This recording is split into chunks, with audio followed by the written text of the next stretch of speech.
Well, we all know time flies. So I can hardly believe that I've been coaching here for 10 years and teaching for 4.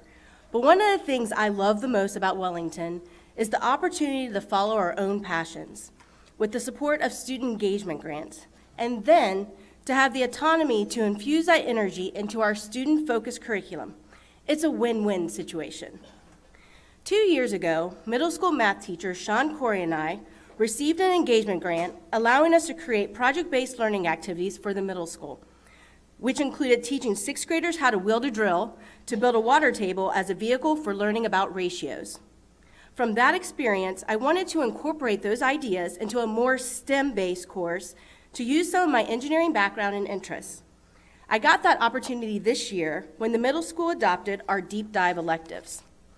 As Greg Davis mentioned earlier, the middle school elective classes offer students a choice to develop their personal interests and discover new interests and passions.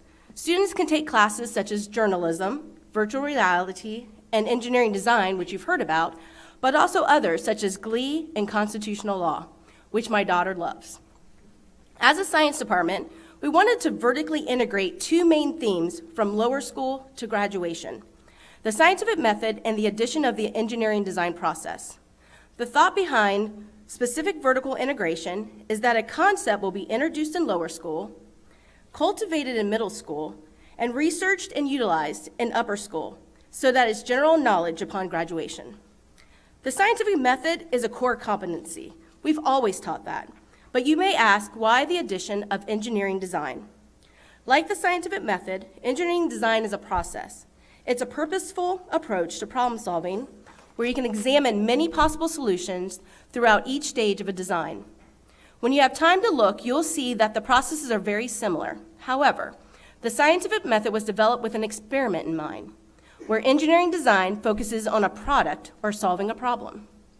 This level of critical thinking gives our students an advantage, where they can use a methodical way to tackle almost any problem they face.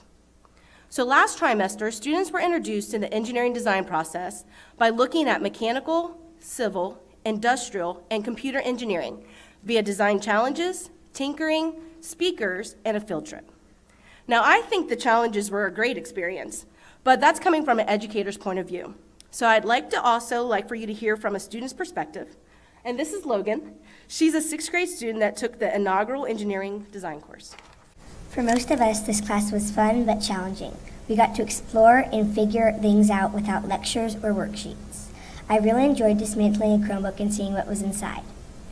Getting started was the hardest part. Who knew that it would take a team effort to even get the first few screws out? We had a basic key to identify some components, like the battery, but other than that, we had to tinker until we got it. It was interesting. I wish that we had more time to take other things apart that we use every day to see how they work. I also enjoyed visiting the industrial engineering firm, Priority Designs. They showed us cool robots, some reverse engineering, and what they are currently working on. Well, whatever wasn't top secret.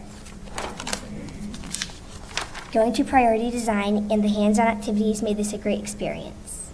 Thanks, Logan. Now you realize that when you know how to think, it empowers you far beyond those who only know what to think. So come on, try a design challenge or tinker with Logan and a few other students in the JAG Commons following this program. They'd love to see you there. Thanks.